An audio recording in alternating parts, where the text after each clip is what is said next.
So good morning guys. और नया महीना शुरू हो चुका है, तो आज हम यानी कि 1 अक्टूबर के इंपॉर्टेंट करंट अफेयर्स को कवर करेंगे।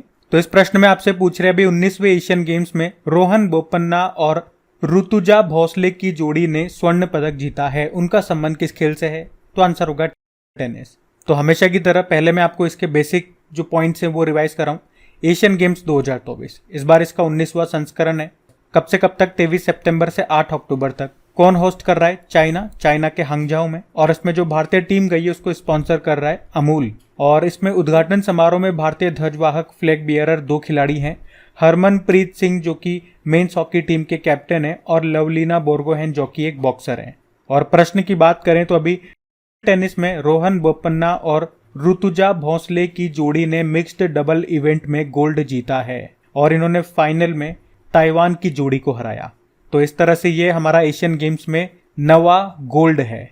और 9 गोल्ड किस किस में आए मैं एक बार आपको रिवाइज भी करा दूं। चलो, सबसे पहले शूटिंग में 10 metre air rifle team event में आया था, फिर वुमेन्स क्रिकेट टीम लेकर के आई थी, फिर घुड़सवारी में आया था, फिर बाकी सारे शूटिंग में आए, जैसे कि सिफ्थ कॉर लेकर के आई थी 50 मीटर राइफल इवेंट में। शूटिंग में ही महिलाओं की 25 मीटर पिस्टल टीम इवेंट लेकर के आई। शूटिंग में ही men's 10 metre air pistol team event लेकर के आई। शूटिंग में ही पलक गुलिया लेकर के आई 10 metre women's air pistol event में। और शूटिंग में ही पुरुषों की 50 मीटर राइफल टीम इवेंट में हमारे पास गोल्ड आया। और अभी ये 9वां गोल्ड आ गया। और मैंने आपको बता दिया जो ब्रोंज आ रहे हैं, जो सिल्वर आ रहे हैं, वो वीडियो के मतलब ये जब खत्म हो जाएगा ना गेम्स, उस वक्त मैं आपको बताऊंगा। अभी मैं आपको गोल्ड वाले सारे बता रहा हूँ, और जब भी बता रहा हूँ पुराना मैं आपको रिवाइज कराते हुए चल रहा हूँ। कुछ इसका इतिहास बात करें एशियन गेम्स की, तो पहले जो एशियन गेम्स हुए थे वो 1951 में हुए थे नई दिल्ली में। अभी लास्ट वाला 2018 में हुआ था इंडोनेशिया में। हर 4 साल में होते हैं, तो होना तो 2022 में था, तो अभी ये 2022 वाला ही हो रहा है, जो कहाँ पे? हांगझाओ चाइना में हो रहा है।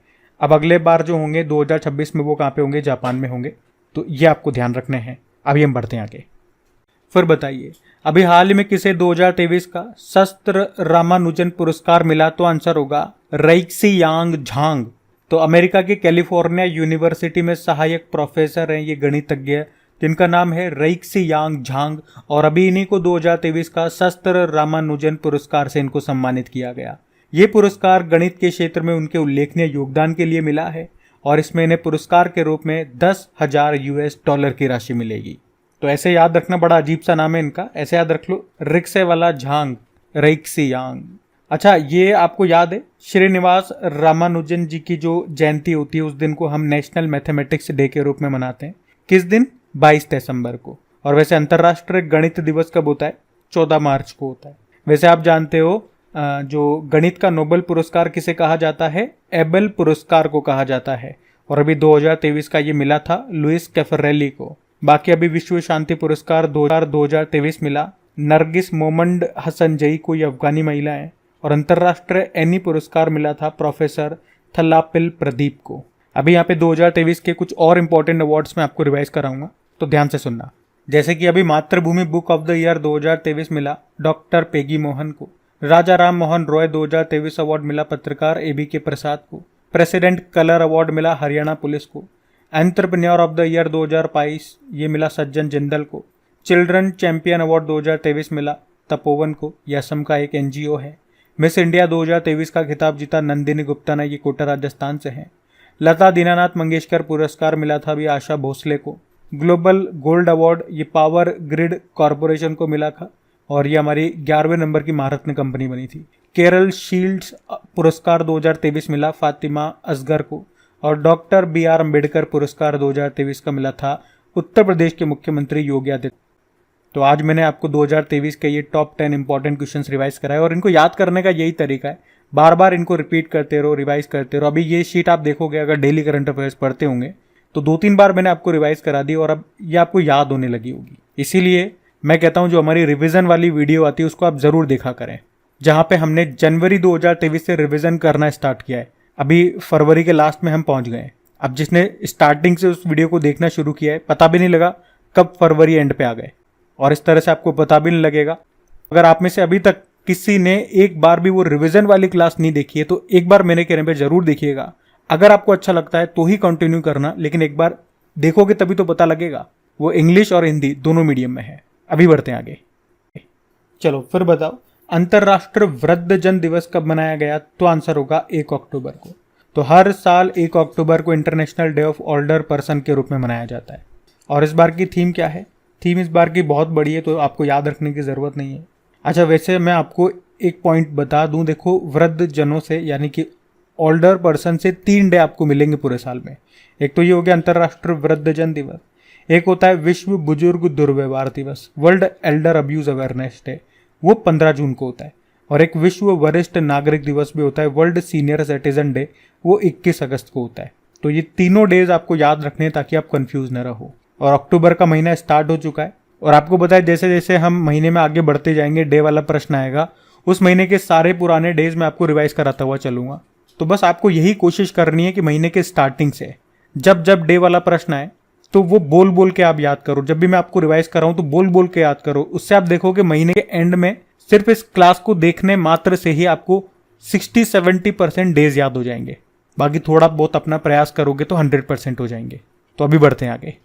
चलिए फिर बताइए, हाल ही में आतंकवाद निरोधक फील्ड प्रशिक्षण अभ्यास FTX 23 ये कहां पर आयोजित किया गया? तो आंसर होगा रशिया में। FTX 2023, FTX मतलब हो गया फील्ड ट्रेनिंग एक्सरसाइज। कहां पे हुआ? मॉस्को, रशिया में। लेकिन इसको होस्ट किया रशिया और म्यांमार ने। और हम क्यों पढ़ रहे हैं इसे? क्योंकि अभी भारतीय सेना ने भी इसमें पार्टिसिपेट किया है। अच्छा, अब 2023 की जो मोस्ट इंपॉर्टेंट एक्सरसाइजेज आपने पढ़ी है वो सारी मैं आपको यहाँ पे रिवाइज कराऊंगा। जैसे कि देखो, ब्राइट स्टार एक्सरसाइज के बारे में पढ़ा था, इसका आयोजन हुआ मिस्र में, पहली बार इंडियन एयरफोर्स ने इसमें हिस्सा लिया था। ऑस इंडेक्स, ये ऑस्ट्रेलिया और इंडिया के बीच में होता है, कहाँ पे हुआ? सिडनी में।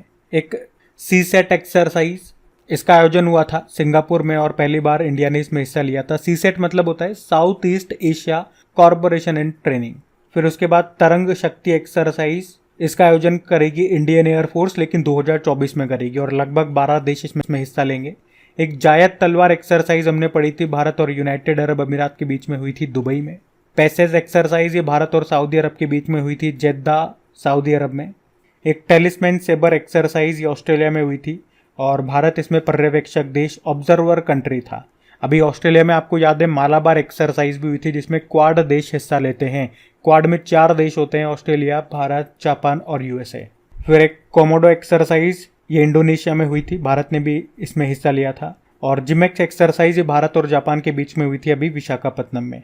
वैसे अभी इसी साल जापान के साथ 2 और एक्सरसाइज हमने की थी, वीर गार्जन और धर्मा गार्जन, दोनों हुई थी जापान में ही। अभी सेल्वेक्स एक्सरसाइज ये भारत और अमेरिका के बीच में हुआ था, कहाँ पे? केरल, कोच्चि में। नोमेडिक एलिफेंट एक्सरसाइज ये भारत और मंगोलिया के बीच में हुआ था, कहाँ पे? मंगोलिया की कैपिटल उलानबतर में। और अल मोहद अल हिंदी एक्सरसाइज ये भारत और सऊदी अरब के बीच में हुआ, सऊदी अरब में। एक था मिलिट्री एक्सरसाइज ये भारत और मालदीव के बीच में हुआ और मालदीव के साथ हमने एक्वेरियन एक्सरसाइज भी किया। समुद्र शक्ति एक्सरसाइज भारत और इंडोनेशिया के बीच में हुआ, कहाँ पे? इंडोनेशिया के बाटम में। और सागर कवच एक्सरसाइज ये भारतीय तट रक्षक बल ने इसका आयोजन किया पश्चिम बंगाल में। अजय वॉरियर एक्सरसाइज भारत और यूके के बीच में हुआ, यूके में ही। यूके के साथ अभी हमने कोंकण एक्सरसाइज भी किया था अरब सागर में। और कोप इंडिया एक्सरसाइज भारत और अमेरिका के बीच में हुआ पश्चिम बंगाल में। स्लाइनेक्स एक्सरसाइज ये श्रीलंका के साथ में किया हमने कोलंबो में। बोल्ड कुरुक्षेत्र हमने सिंगापुर के साथ किया राजस्थान में। एक फ्रिंजेक्स एक्सरसाइज भारत और फ्रांस के बीच में हुआ केरल के तिरुवनंतपुरम में। और एफ इंडेक्स एक्सरसाइज ये भारत और 20 अफ्रीकी देशों के बीच में हुआ था, कहाँ पे? पुणे के ऑन द सैन्य स्टेशन में। डस्टलिक एक्सरसाइज भारत और उज्बेकिस्तान के बीच में हुआ, कहाँ पे? उत्तराखंड के पिथौरागढ़ में। और हमने इस बार पहली बार साइक्लोन 1 एक्सरसाइज किया, किसके साथ? मिस्र के साथ, राजस्थान में। और अभी युद्ध अभ्यास ये हमने अमेरिका के साथ में किया, कहाँ पे? अमेरिका के अलास्का में। तो ये 2023 के मोस्ट इंपॉर्टेंट मिलिट्री एक्सरसाइज मैंने आपको एक साथ रिवाइज करा दिए, इनको ध्यान रखना आप। बढ़ते हैं आगे। फिर बताइए, अभी हाल ही में press trust of India board का अध्यक्ष किसे चुना गया? तो आंसर होगा KN शांत कुमार को। तो KN शांत कुमार, इनको प्रेस ट्रस्ट ऑफ इंडिया के निदेशक मंडल का अध्यक्ष चुना गया है। इनके अलावा उपाध्यक्ष बनाया गया है प्रवीण सोमेश्वर को, जो कि अभी हिंदुस्तान टाइम्स के CEO हैं। और भार्गव दास गुप्ता आपको पता है अभी एशियन डेवलपमेंट बैंक के वाइस प्रेसिडेंट बने। तुषार मेहता भारत के सॉलिसिटर जनरल बने थे। Manoj Yadav railway protection force के डायरेक्टर जनरल बने। अच्छा, अभी 2023 के कुछ और इम्पोर्टेंट अपॉइंटमेंट्स में आपको यहाँ पे रिवाइज कराऊं तो अभी ये तो हमने पढ़ लिया, प्रेस ट्रस्ट ऑफ इंडिया के अध्यक्ष बने K. N.. Shanta Kumar. Master card India के चेयरपर्सन बने थे रजनीश कुमार। नेस्कॉम के उपाध्यक्ष सिंधु गंगाधरन बने थे, जबकि नेस्कॉम के अध्यक्ष बने थे राजेश नाम्बियार। आकाशवाणी और समाचार सेवा प्रभाग की प्रधान महानिदेशक बनी थी डॉक्टर वसुधा गुप्ता। और film television institute of India Pune के अध्यक्ष बने आर माधवन। रेलवे बोर्ड की पहली महिला अध्यक्ष बनी जया वर्मा सिन्हा। और पाकिस्तान में भारत की पहली महिला उच्चायुक्त बनी थी हाई कमिश्नर गीतिका श्रीवास्तव। जबकि नेशनल ग्रीन ट्रिब्यूनल के नए अध्यक्ष बने थे प्रकाश श्रीवास्तव। फाइबर फाइनेंस कॉरपोरेशन के सीएमडी बनी परमिंदर चोपड़ा। और अभी कैबिनेट सचिव, इनका कार्यकाल 1 साल के लिए और बढ़ गया, तो इनका नाम है राजीव गोबा। राष्ट्रीय मूल्यांकन और प्राधिकरण निदेशक बने प्रोफेसर गणेशन कनबिरान। तो यहाँ पे लगभग 12 अपॉइंटमेंट्स मैंने आपको रिवाइज करा दिए। इसमें से कुछ आपको याद होंगे और कुछ याद नहीं है, तो अब याद कर लेना। इस तरह की शीट में बार बार आपके सामने लेकर के आऊंगा तो आपको याद हो जाएगी। अभी बढ़ते हैं आगे। चलो फिर बताओ, अभी हाल ही में 13वां हिंद प्रशांत सेना प्रमुखों का सम्मेलन कहाँ पे हुआ? तो आंसर होगा भारत में। तो हिंद प्रशांत सेना प्रमुखों का सम्मेलन का भी आयोजन हुआ। ये इसका 13वां संस्करण था। कहाँ पे हुआ? भारत में। भारत में भी कहाँ? नई दिल्ली में, नई दिल्ली के मानेक शॉ सेंटर में। और इसको को होस्ट किसने किया? सह मेजबान कौन था? अमेरिका। और इसका उद्देश्य था शांति स्थापित करना। अच्छा, यहाँ पे कुछ सम्मेलन, कुछ समिट्स में आपको रिवाइज कर रहा हूँ जो कि मोस्ट इंपॉर्टेंट है। जैसे कि सबसे इंपॉर्टेंट तो हम जिसको होस्ट कर रहे हैं G20 को होस्ट कर रहा है 2023 में भारत। लेकिन अगले साल कौन होस्ट करेगा, ये भी इंपॉर्टेंट क्वेश्चन है। तो आंसर होगा ब्राजील।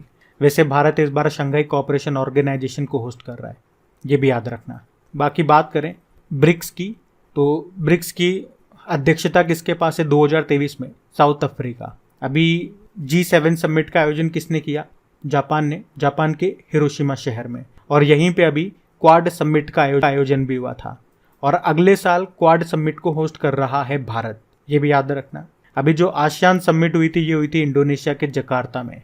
और अगर पूछे कि बिम्स्टेक समिट का आयोजन कहाँ पे हुआ, तो थाईलैंड में। और अगर मैं आपसे पूछूं कि 2022 में जो कॉमनवेल्थ गेम्स हुए थे वो कहाँ पे हुए थे, वो बर्मिंगम यूके में हुए थे। और अगर आपसे कोई पूछे कि 2026 वाले कॉमनवेल्थ गेम्स कहाँ पे होंगे, तो अब ऑस्ट्रेलिया आंसर मत करना, क्योंकि ऑस्ट्रेलिया में होने हैं ये हमने पढ़ा था। लेकिन उसके बाद हमने पढ़ा कि ऑस्ट्रेलिया ने मना कर दिया इसको होस्ट करने से, क्योंकि उसमें इनका बहुत पैसा खर्च हो रहा था, उनके बजट से ऊपर निकल रहा था। तो अब ये ऑस्ट्रेलिया में नहीं होंगे। कहाँ होंगे ये अभी नहीं पता, लेकिन ऑस्ट्रेलिया में नहीं हो रहे हैं। ये करंट अफेयर्स की न्यूज़ है। बाकी फीफा वर्ल्ड कप जो भी 2022 के लास्ट में हुए थे वो कतर में हुए थे। और 2026 वाले कहाँ पे होंगे? वो 3 देशों में होंगे, यूएस, मैक्सिको और कनाडा में। ये भी ध्यान रखना। बढ़े आगे। चलो फिर बताओ, अभी हाल ही में जारी CII confederation of Indian industry, इसकी रिपोर्ट के अनुसार ग्रीन ऑफिस स्पेस में टॉप पर कौन सा शहर है? तो आंसर होगा बेंगलुरु। तो कॉन्फेडरेशन ऑफ इंडियन इंडस्ट्री ने एक रिपोर्ट जारी की है। उस रिपोर्ट का नाम है Indian real estate strides 2023 mid year outlook. और इसमें बताया कि सबसे अधिक ग्रीन ऑफिसेस के मामले में बेंगलुरु टॉप पर है। और ये बताया इस रिपोर्ट में कि 2019 के बाद से इसमें 36% की वृद्धि देखी गई है ग्रीन ऑफिसेस के मामले में। क्या होता है ग्रीन ऑफिसेस में आपको बताऊंगा, तो लेकिन पहले ये देख लेते हैं इस लिस्ट में टॉप पर बेंगलुरु है, दूसरे पे NCR है और तीसरे पे मुंबई को बताया गया। तो ग्रीन ऑफिसेस को समझना बड़ा आसान है। आपने ग्रीन बिल्डिंग तो नाम जरूर सुना होगा।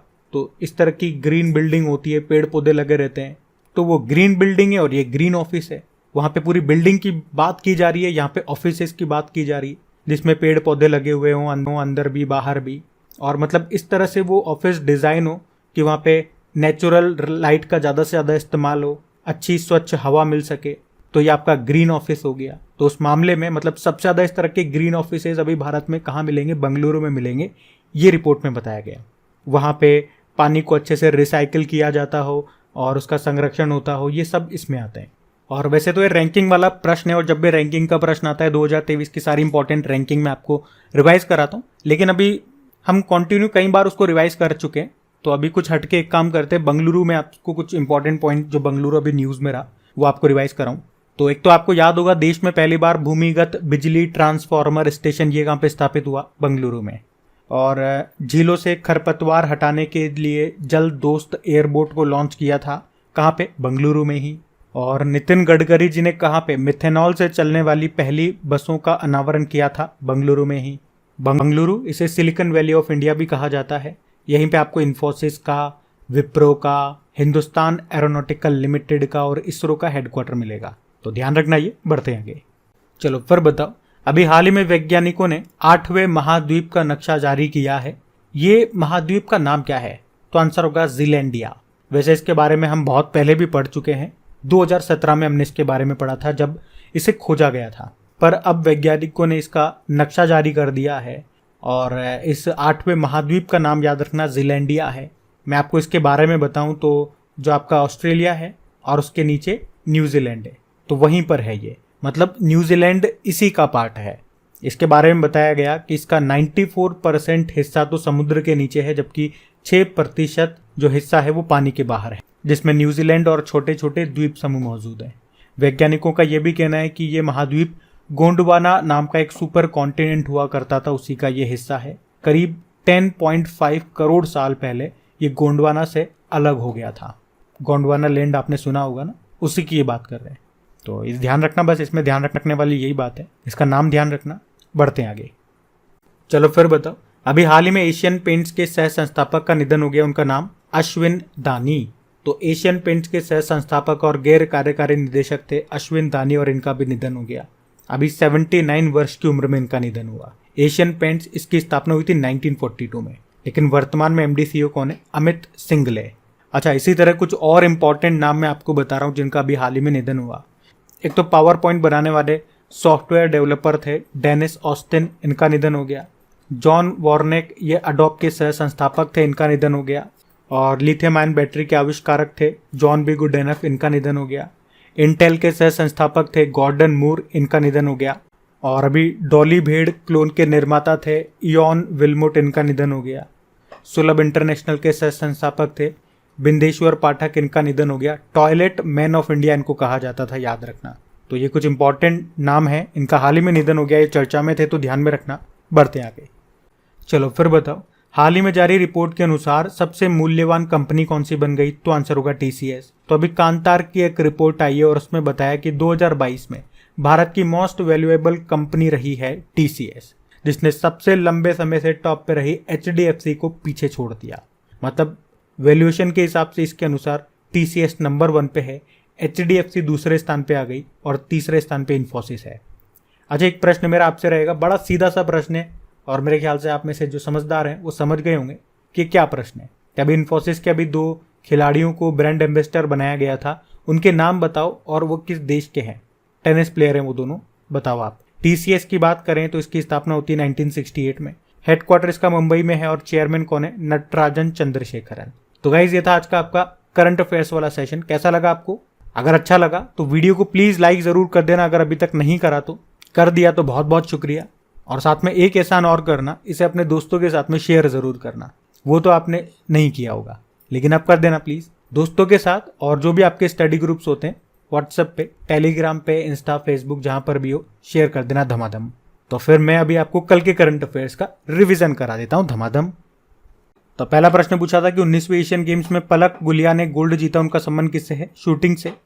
फिर पूछा देश के पहले कार्टोग्राफी संग्रहालय का उद्घाटन कहाँ किया गया? मसूरी में। फिर पूछा अभी किसने भारत में भूकंप चेतावनी प्रणाली शुरू की? गूगल ने। फिर पूछा अभी किस राज्य ने मुख्यमंत्री ग्रामीण आवास न्याय योजना शुरू की? छत्तीसगढ़। फिर पूछा विश्व हृदय दिवस मनाया 29 सितंबर। फिर पूछा ताइवान ने पहली घरेलू पनडुब्बी का अनावरण किया, नाम है हाईकून।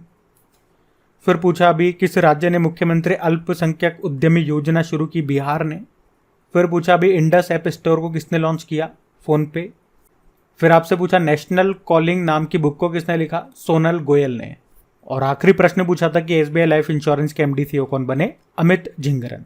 तो चलो अभी कल का होमवर्क प्रश्न देखते हैं और सेशन एंड करते हैं। तो कल की वीडियो में आपसे पूछा कि इसे राष्ट्रीय सुरक्षा परिषद सचिवालय में सैन्य सलाहकार के तौर पर नियुक्त किया गया, तो आंसर होगा संदीप सिंह को। आप सभी ने प्रश्न का बिल्कुल सही उत्तर दिया। अब ये रहा आज का आपका होमवर्क प्रश्न।